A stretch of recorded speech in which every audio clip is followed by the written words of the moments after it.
Coucou, c'est Pêche du blog Pêche et Glantine et aujourd'hui j'inaugure une nouvelle série de vidéos qui va traiter de société et de développement personnel ou du moins de sujets de société. Ça peut être des sujets d'actualité, des sujets tabous, des sujets très controversés ou simplement des réflexions sur la vie de tous les jours parce que chaque instant, j'ai plein d'idées dans ma tête et j'ai envie de te les partager parce que je trouve que c'est super intéressant de partager nos idées, partager nos ressentis, nos opinions. Et YouTube est un bon moyen de faire ça par vidéo, c'est facile, c'est simple, comme si on prenait un café entre amis. Donc voilà, c'est bien rapide. Donc ce sera des vidéos de quelques minutes normalement. Je n'ai pas encore de nom à cette série, donc toi tu sauras. Moi, à l'heure actuelle, je ne sais pas du tout comment sera appelée cette série. Est-ce que ce sera des tribulations, des blablas ou des papotages ou toute autre chose? Je ne sais pas, on verra. En tout cas, l'idée c'est vraiment de faire un truc un peu à la one again, au naturel. Un peu ce que je fais sur Instagram en fait le soir. Je sais pas si tu me suis déjà sur Instagram. En tout cas, si tu aimes le genre de vidéo naturelle, pas prise de tête où on papote un peu tranquillement. Je pense que tu peux aimer me suivre sur Instagram parce que je fais souvent des papotages en fait le soir où je raconte une petite anecdote et j'essaye de réfléchir dessus. Donc ça c'est un peu la même idée mais en plus long parce que souvent j'ai envie de papoter, de blablater pendant des minutes et des minutes et sur Instagram c'est pas forcément l'idéal. Du coup bah là l'idée c'est de faire des petites vidéos de peut-être 5 minutes en moyenne, j'espère, on verra. Tu dois le savoir, je ne le sais toujours pas.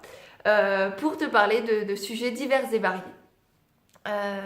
J'ai quelques notes, c'est pour ça que je regarde en bas. Donc voilà, si l'idée te plaît, n'hésite pas à me le dire en commentaire et bien sûr à réagir à tout ce que je vais dire tout au long de la vidéo. C'est vraiment pour ça que je l'ai fait, pour créer de l'échange, du partage. C'est pas juste pour te partager mes idées, c'est vraiment pour qu'on s'entraide et qu'on partage là-dessus. Donc voilà. Et maintenant, on passe au sujet du jour après cette longue introduction qui est la vie rêvée ou la vie rêvée a priori et le fait de vivre intensément. Alors tout ça part d'un podcast que j'ai écouté hier à la salle de sport, un podcast qui est de l'émission de France Inter qui s'appelle Grand bien vous fasse et qui traitait justement de l'intensité et de vivre intensément ou non et de qu'est-ce que ça signifiait en fait. Et ce podcast, il m'a énormément fait réfléchir.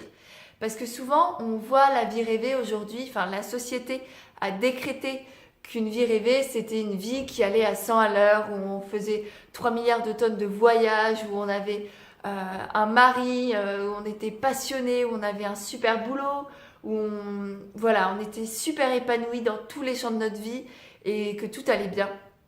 Et cette idée d'intensité, de vie qui va à 100 à l'heure, moi ça m'a beaucoup parlé parce qu'en fait je ressens pas du tout ce besoin de vivre 3 milliards de tonnes d'expériences différentes pour être heureuse.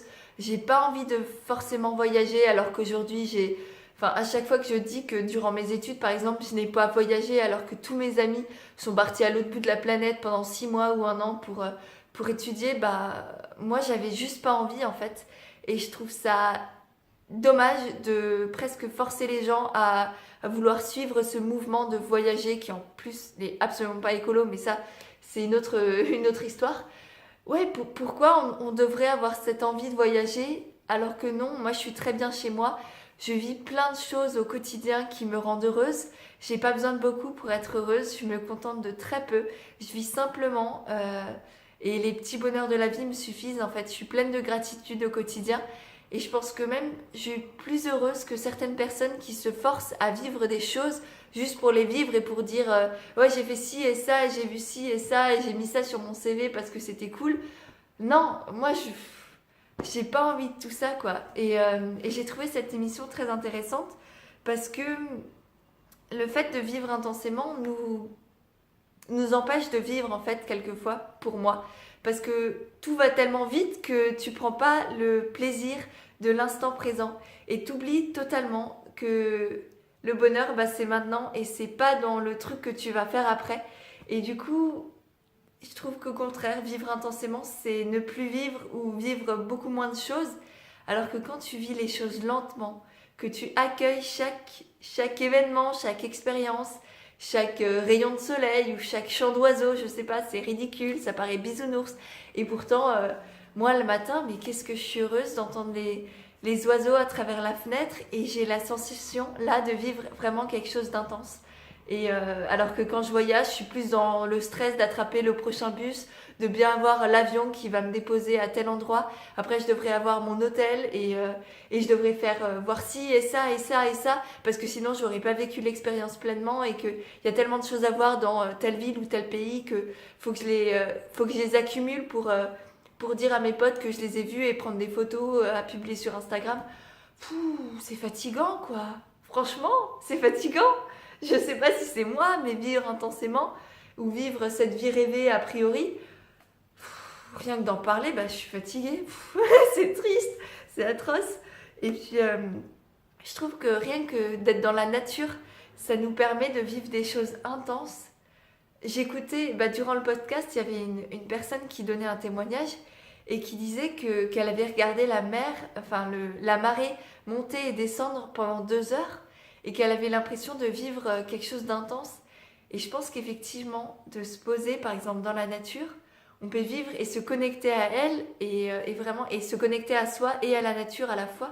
Ça peut nous faire vivre des choses vraiment très très intenses qu'on n'aurait jamais vécues à force de courir partout et voilà. Et du coup, oui, j'ai trouvé ça très très beau. Et il y avait une autre personne, un monsieur qui disait aussi que rien que de prendre le temps de faire des siestes et de faire des pauses, ça nous donnait la sensation d'avoir 2 journées en une.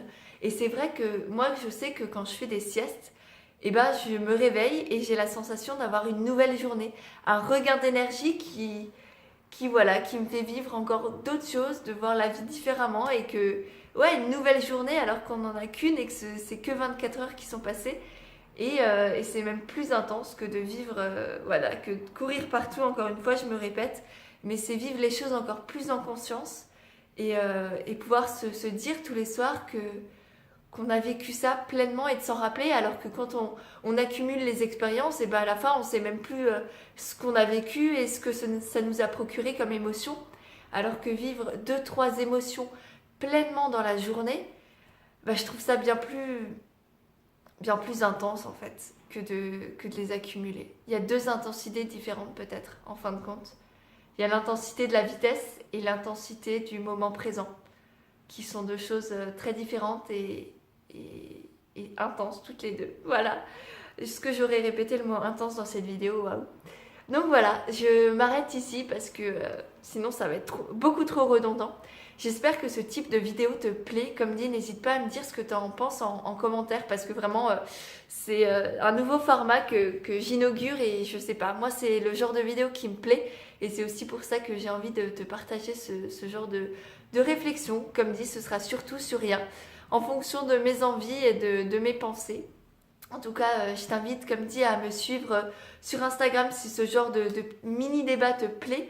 Je pense que ça peut te donner d'autres petites idées. Et bien sûr sur le blog où je partage aussi plein de réflexions encore plus abouties.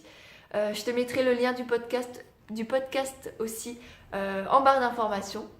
Voilà, sur ce, je te laisse. Je te dis à la prochaine et je te fais des énormes bisous. Bye!